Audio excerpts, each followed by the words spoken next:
So we are facing, as a society, a very, very huge challenge that people are talking about a lot and they don't have answers for. And I want to show you the scope of why people are concerned about our nation, and it has nothing, it's not directly related to COVID, although COVID certainly accelerated it. And this is the issue. We're facing a mental health crisis in America. So the top number is the percentage of Americans today who are living with a mental condition. So almost 20%. So in other words, 1 in 5 of all the people you meet are dealing with a mental health issue. That's a crisis. The number below is what it represents in terms of adults or human beings. We're talking about 47 million people in America who have a mental health condition. So it's more than just that they're having a bad day, or it's more than once in a while they're a little bit anxious or a little bit down. It's way more than that, okay? So you're talking about something really serious, and it's a huge problem when 1 in 5 adults are coping with mental illness. That is a huge issue in America, and it's all going the wrong way. And COVID didn't cause this. COVID just made it go faster. That's all COVID did. It just made it grow faster. It was already going the wrong direction for years. And one of the most disturbing parts of this mental health crisis that we're seeing is in our children. There is a growing rise of children contemplating suicide and self-harm. I mean, you're not just talking about adults being affected by this mental health crisis. Even our kids are. And it is very, very serious. And people are struggling. And here's the reality of this. There are a lot of complicated factors that go into what's causing this. A lot of complicated factors. So if I come across, I do not want to pretend like this is a simple fix. And here's one thing you can do. But we're going to talk about some of the main factors. And we're going to talk about what God has to say about kind of bringing peace into our minds and our hearts, which is what Americans need so badly. We need His peace, His joy. And He has a lot to say about that in the Bible. So we're going to start today by talking about one of the things that when I put this up here, you may be like, really? This is what we're starting with? We're talking about mental health crisis, and you're going to start with the topic of complaining. Because truthfully, come on. Complaining, mental health crisis, children thinking about self-harm, and you're talking about complaining. It doesn't seem like it fits. So hold that thought for just a moment. We need to start with a self-evaluation. The self-evaluation is one that you've all seen before, right? What do you see on this slide? You know the answer. Optimists see the glass as half full. Pessimists see it as half empty. And then there's a third group in America, the chronic complainers. They see a glass that is slightly chipped holding water that isn't cold enough, probably because it's tap water, even though I asked for bottled water. Oh, and wait, there's a smudge on the rim, too, which means the glass wasn't properly cleaned, and now I'll probably end up with some kind of virus. Why do these things always happen to me? And there's that whole third group, the chronic complainers, who never found something. You know, there have been people in my life, I've joked after meeting them, I thought, these people, when they get to heaven, they're going to be complaining about things in heaven. Oh, these streets of gold, they're too bright, they hurt my eyes. Like, are you kidding me? Really, you can find something to complain about on any level. And they are everywhere. And the truth is, we all participate in it, right? Some of you complained this morning. You're getting ready too slow. This is taking too long. Why aren't we already there? We're going to miss the good seats. We have to sit to the front, right? You're already complaining. You're complaining before you even got up, before you even got here. So again, most of us think, this is no big deal. Brian, why are you talking about this? This isn't that serious. So let's talk about what the problem is. The problem is because we don't think it's serious, we don't even address it. And we don't even take it seriously. But here's the reality, what the research shows. The research shows, first off, just how seriously we have a problem. On average, we complain 1 time per minute in our conversations. 1 time per minute. We are complaining machines. We can complain and complain and complain constantly. And the problem is that your brain loves efficiency. Your brain is always trying to make simple connections so that it can go down those same paths again. And so the neurons in your brain, when you start complaining, they form connections. And it's like, hey, that felt good. That's easy now to complain. And pretty soon you can form connections that are so strong that you're complaining when you don't even know you're complaining. It's so natural just to complain about everything. This happens to people. I mean, this is why it's not very good for me to give you a self-evaluation question. Do you have an issue with complaining? Even the worst complainers are like, no, not me. Because you can rewire your brain so you're complaining and not even aware you're doing it. It's just comfortable. It's just normal. And we accept it in our society. So why am I starting this series on stress with this subject? Well, this is a part of the brain called the hippocampus. This is the part of the brain that is critical to problem solving and intelligent thought. This is the part of the brain that is destroyed with Alzheimer's. This is the part of the brain that's destroyed by Alzheimer's. So this is a really important part of your brain, right? You ever watch someone you love suffer from that? You know what happens? How important is this area of your brain?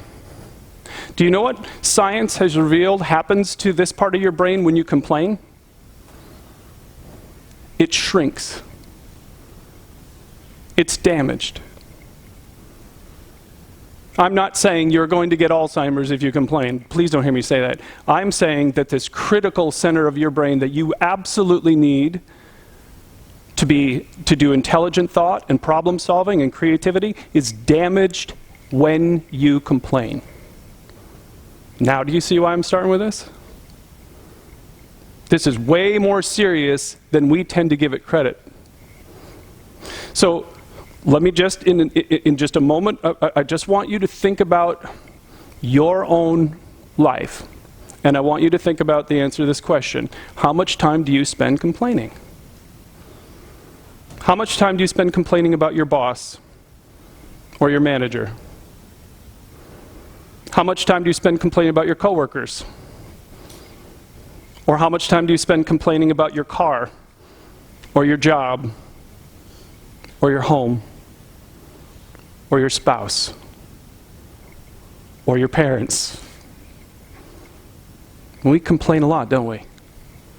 And what if, rather than just being this innocent little thing that's not a really big deal, what if it's actually really, really serious and damaging to you personally and the people around you? That's why we have to address this subject. We have to address this subject. And so we're starting this new series today called Running on Empty. And what we're going to talk today about is such an important subject. We're going to talk about developing a grateful attitude. I want to ask you to open your program, and inside you'll find these notes. I want to ask you to grab them, grab a pen or something to write with as we go through this, because this is so important.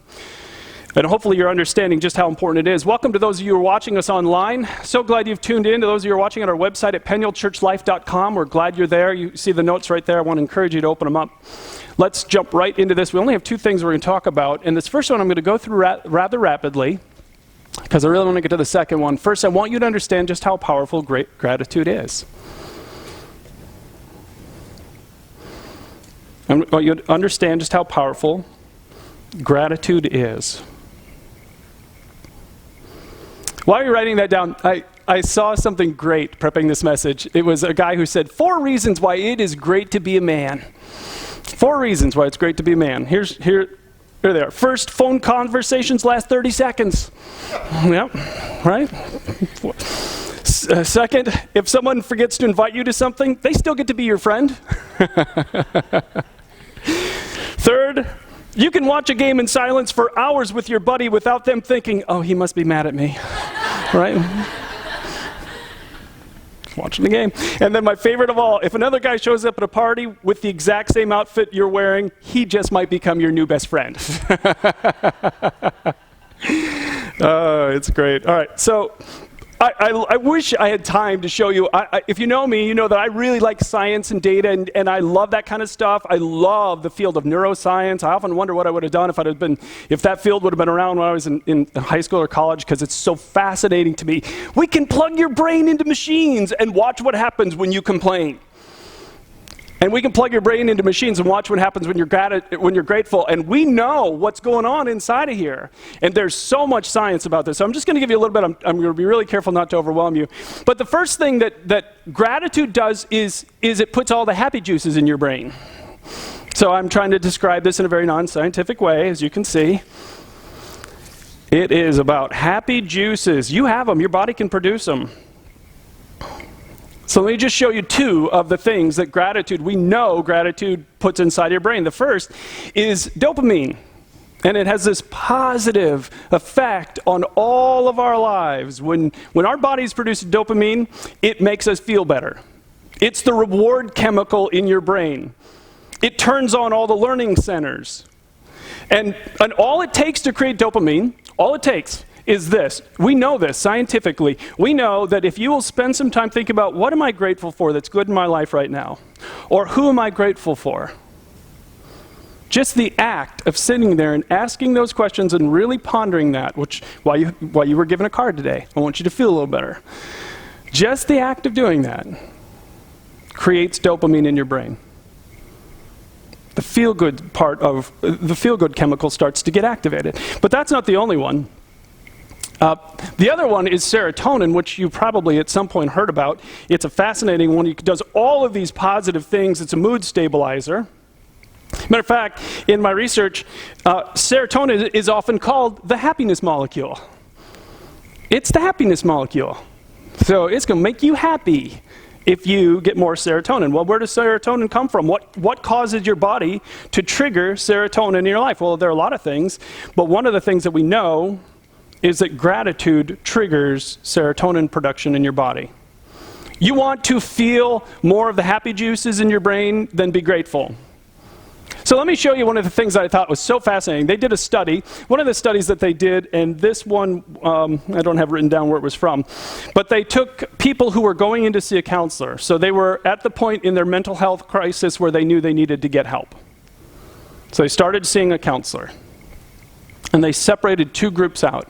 One group, they had just journal. And I love journaling. I've journaled for years. So, you just write down what's going on in your life. And so that group journaling while they're going to counseling. The other group, they made them every day sit down and write a thank you note to one person. You pick whoever you want to. So both groups were going to counseling, but one group was writing thank you notes and the other group was just journaling about their pain. Do you want to guess which group got better? The one that was writing the thank you notes and the counseling got better.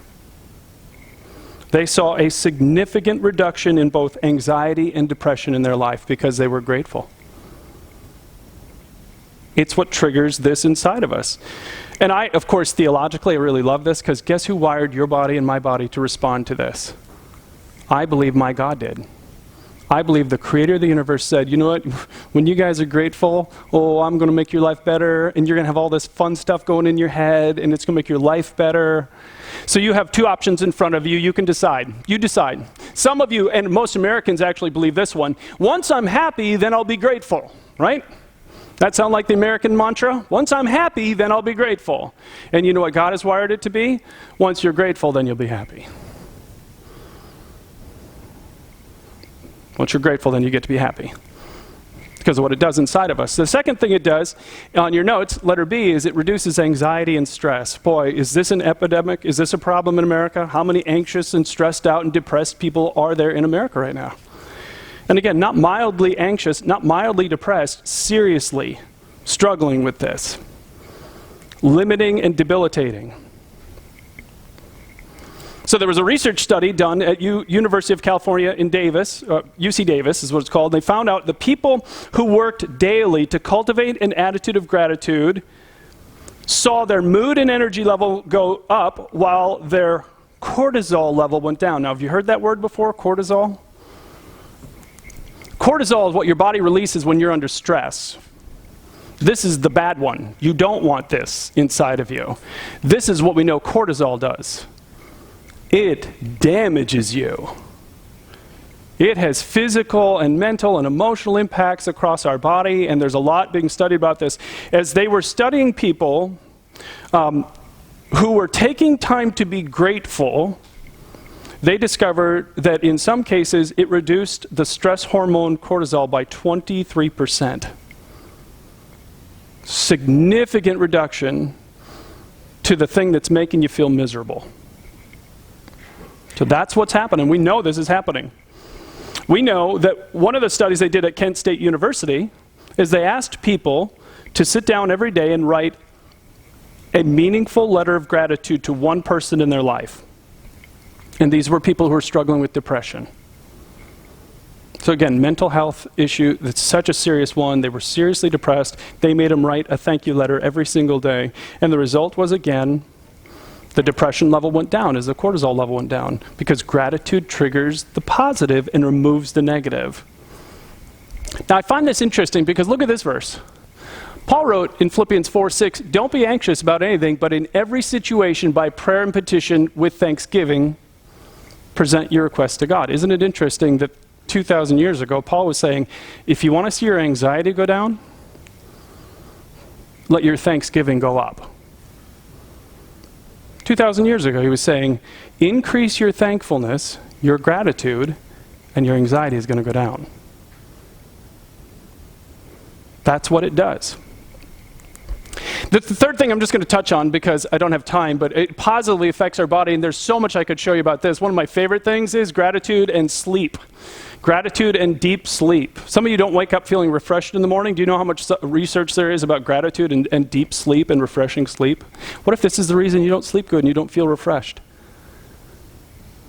Complaining damages you. Gratitude restores you. I could talk so much. I could talk to you about marriage and relationships and performance and resilience, but there's only one other thing I really want to talk to you before I talk to you about solution, and that's this. Gratitude honors God when I'm grateful. This honors God when I'm grateful. And this was a convicting point for me. Because I read this last week, somebody said, what if every complaint in our life, every complaint about our circumstances, grumble about the weather, about the way people treat us, about the daily trials, is actually a complaint directed at God? In other words, what if God takes all of our complaining personally? What if every time you complain, it hurts him? So is there anything in the Bible would seem to indicate that? Well, Moses, when the people of Israel were following him and they were complaining about everything, if you've ever read the book of Exodus, they complained about everything. Everything was bad and everything was wrong. They were chronic complainers. And at one point, Moses said to them, do you know that God, he is really the one you're complaining about, not us? What if that's true? What if every complaint that comes out of my mouth is like me saying to God, you know, you're really stupid. Why don't you just do the things that I tell you to do?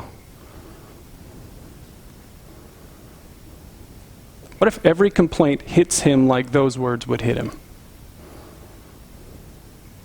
For me, one of the things I've been focused on this year is learning to do the will of God. I want to do what he wants in every moment of my life. He doesn't leave it up to guessing. Oh, wait, hold on, one more thing. So I told you that I was really convicted by this message. So personally, it's like, because I don't tend to think myself as much of a complainer. And I was thinking, you know, this is a good message for me, start with for Easter. Yeah, don't complain too much. I gave away the punchline right there, but I was thinking about this, and you know, on my card, I asked you to fill out a card, and on one side I asked you to put down the thing that you complain about the most. Oh yeah, mine is one word: homework. Some of you know that I'm a college student right now, finishing my degree in the next 4 months, so almost 2 years I have been doing homework. And I have to tell you, I hate homework, hate it. All the people in my life have heard me complain. All my kids have heard me complain. Everybody around me has heard me complain. It's like, if I ever have to hear the words APA formatted again, can't stand this, because I'm on an online school. And the only way for them to really test your knowledge is by giving you research papers. So in one of my classes right now, I'm writing 5 research papers, and the class is only 10 weeks long. That means every other week for this one class, I get to write a research paper. And some of these things are 12 to 14 pages long. And I have spent, and do you know what the worst part of the whole thing was? It's not what I'm going through now. Oh no, my math classes. You should have heard me last year when I was taking math class. You should have heard the amount of complaining I did. I could spend 10 to 12 hours a weekend on math when I was taking my math classes. Oh, let the complaining flow. I complained so much about it. Can't stand it. I totally get this girl's face as she's doing her homework. It's like, oh, this is how I feel. I can't stand it. It's like, oh. And so when it came time this morning to put my word on my card, it was like, oh, I gotta be honest. I complain a lot about this. And what if every single time I'm complaining, I'm damaging myself and I'm also hurting God? What if that's true? So let me show you a challenging verse for you today. Be thankful in most of your circumstances, right? Is that what it says? In all of your circumstances. Why? Because this is what God wants for you. This is His will. That's the challenge. Did you know the Bible actually says never complain? Did you know that's a command in the Bible? Probably one of the most disobeyed commands in the entire Bible, wouldn't you think? Because do Christians kind of have a reputation for being whiners and complainers? Sorry, we do. So what's the solution? We really need to get into that, because this is what it's really about. So the second thing is we need to replace complaining with gratitude. And all of you know that. I mean, it's not like, oh, I wonder what the solution is. You knew this. You knew this is where we were going, but we need to replace complaining with gratitude. And it was really fun this week, because one of the things that my fiance and I did, we went out to visit a friend that we haven't seen in over a year. And this guy is shut in. His health isn't good, very good at all. I was actually very concerned about him when COVID hit. I didn't know because of some of the health conditions he lives with. He's a retired gentleman, and he is, just struggles with health issues. And I didn't know. He's been alone for this whole time, and really was excited to go see him. So we went out and sat with him on Good Friday, and we sat with him for a while, and it was wonderful. Sometimes, when you sit with elderly people who are shut in and alone, it's not always a positive conversation. Sometimes there's a lot of not with this guy. It was so much fun. Time just flew by, and he has the best smile, and he laughs all the time. And afterwards, we were driving home, and I said to Shanna, you know what? I bet at least 9 times in that time we sat with him that he said things he was thankful for. I bet at least 9 times. He was talking about all these things that he's grateful for.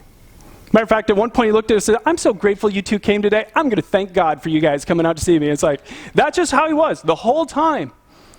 Just full of gratitude. And he actually said to us, and it was like, if I could tell you the full details behind this, you'd be like, what? He's like, yeah, I don't feel like there's any end date in sight for me. And he's got serious health issues. He's like, yep, I'm going to keep going. Like, he's incredible. I want to be him when I'm old. So it's like, this is an amazing man. And he has such a great attitude. It was a wonderful thing for me to see when I was prepping this, because it reminds me of this truth. The truth is, gratitude is always my choice. I choose. Nobody makes me choose. I can choose in every circumstance to be grateful or to be a complainer.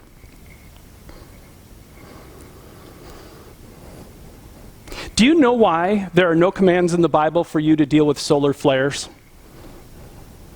Or to deal with black holes or tornadoes? It's because you can't. There's not a thing you can do. How ridiculous would it be for God to say to us, hey guys, I want you to go and put down all the hurricanes. It's like, okay. We got no power. We can't do anything about that. God never gives you a command unless you are capable of doing it, right? Does that make sense? He's not going to command you to deal with solar flares because you can't do anything about it. But look at what he does command us to do. Always give thanks to God the Father for, and look at those words. Are those not two of the most challenging words? For everything. Is that you? You giving thanks for everything? Are you obeying what he says to do? You choose. It's your choice. You always have the choice. Years ago, I read this story. I think I've told it in a message in the past. There was a Bible scholar named Matthew Henry in the 1600s. Matthew Henry one day was robbed at gunpoint as he was traveling.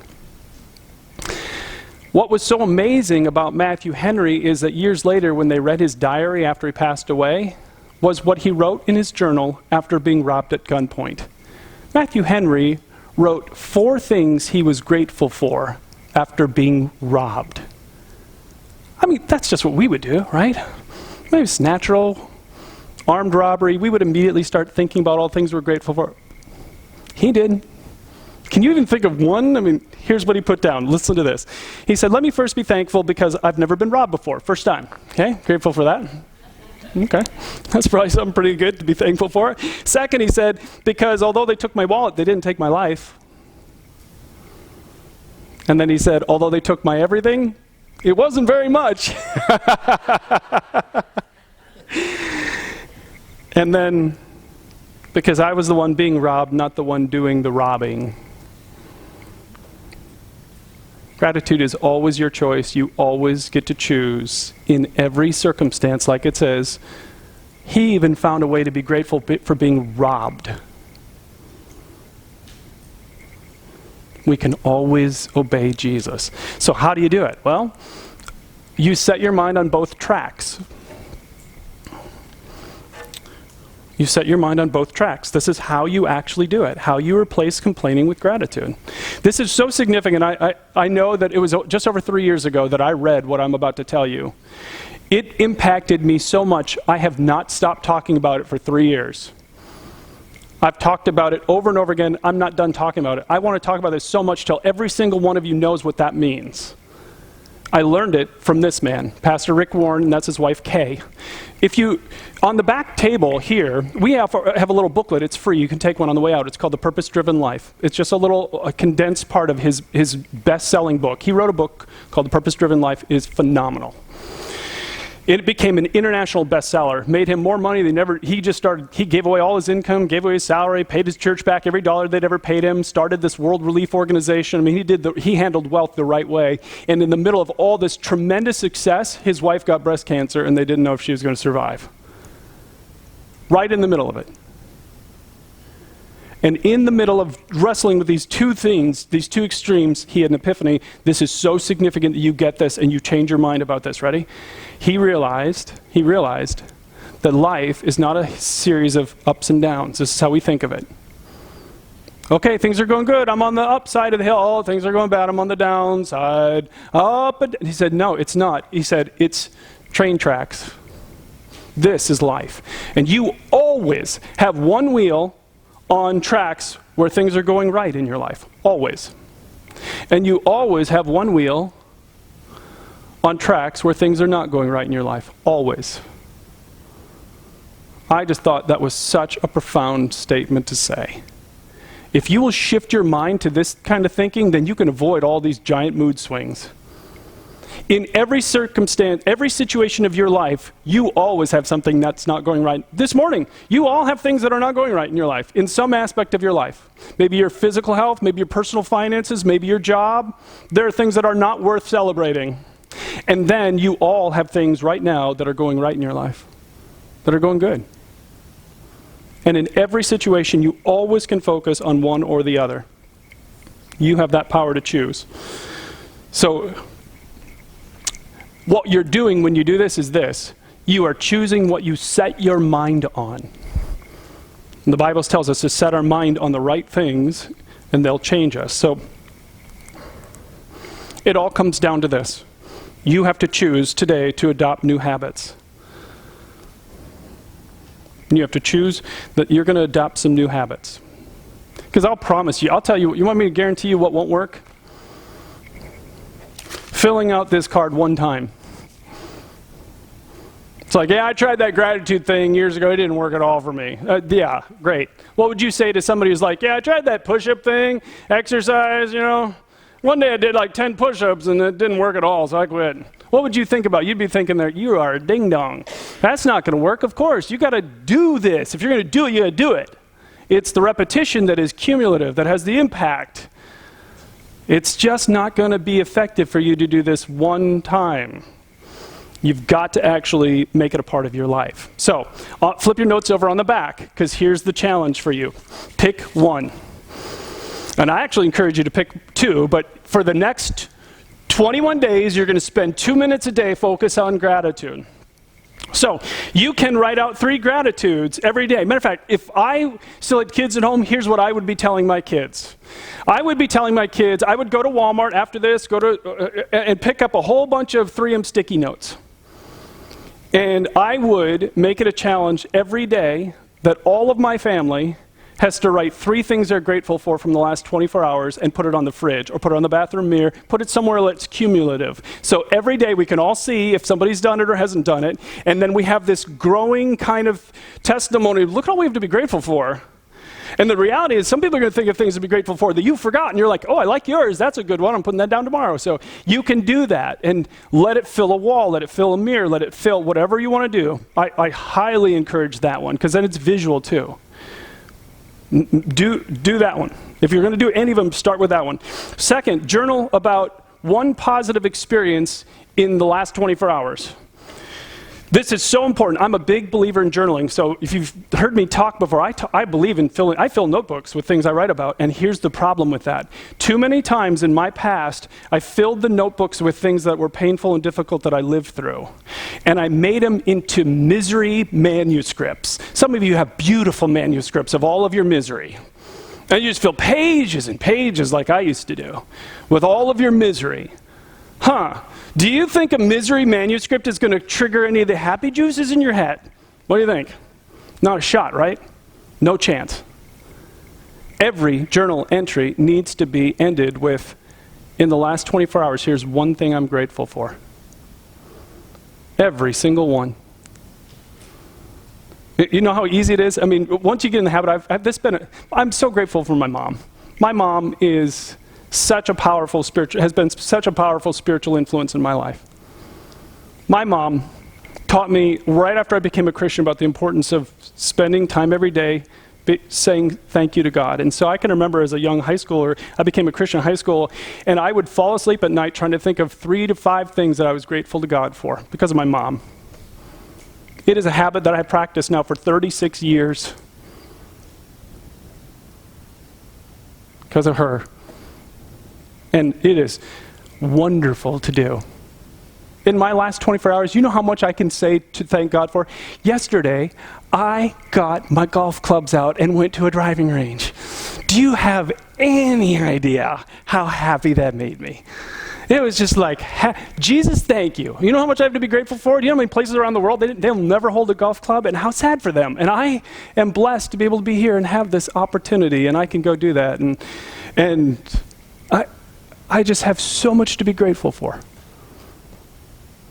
Journal about one positive thing. Practice one random act of kindness a day. That's a great one. You want to really jazz up your life, do that one. Or every single morning, here's a real great one. Those of you who work on your computer all day long, every single morning, the first thing you do when you turn your computer on is send one email to one person thanking them for one thing you appreciate about them. Do you know what's going to happen if you do this?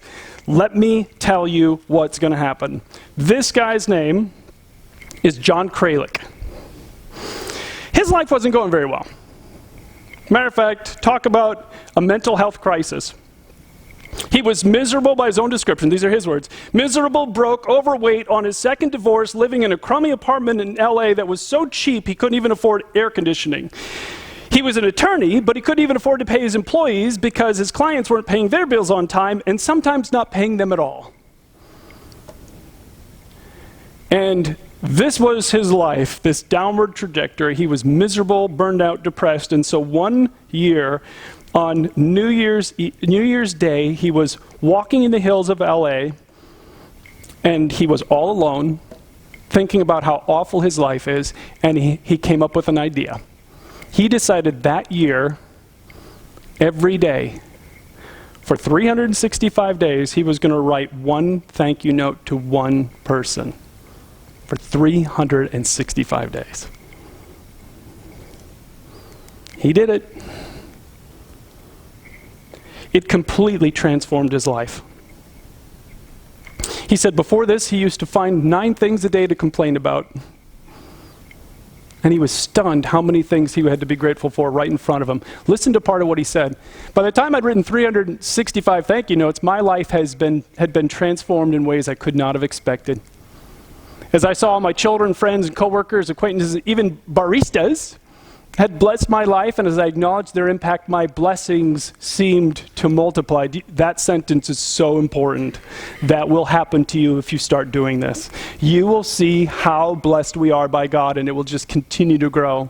When I was grateful for clients paying their bills, they paid faster. Wow, what a shock. And when I thanked lawyers for referring clients to me, guess what they did?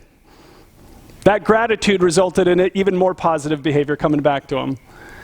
By showing others how their lives had meaning in mine, I found them reflecting back to me that my life also had meaning in theirs. Do you want to change your life? You want to change your life? You have the power right now to walk out and start doing this. You have the power right now. Now, one caution before we finish.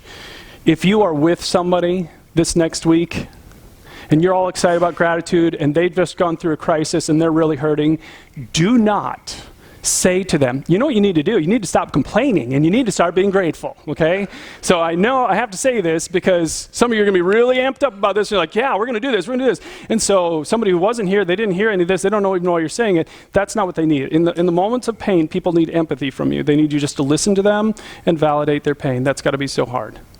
Okay? It's really, really hard for you to give this to somebody else. You know what will be better is if you model it for them. That'll be far more powerful for them. That'll be far more powerful. Live it out in front of them.